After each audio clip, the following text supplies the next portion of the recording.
How to loop a video on CapCut. That's what I will show you today. But before we begin, make sure to subscribe to the channel and ring the bell to get notified whenever a new video is posted. With that said, let's get started. So the process is very easy and simple. Just follow these steps. Go ahead and open up CapCut. And once you do that, click to create a new project.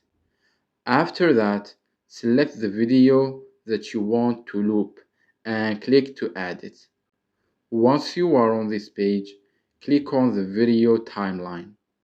From the menu list at the bottom, click on copy.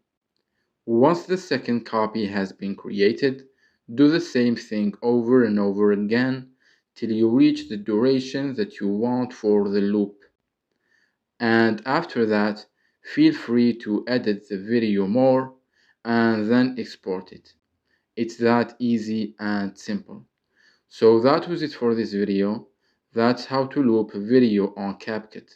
If you have any questions, please leave them in the comments down below.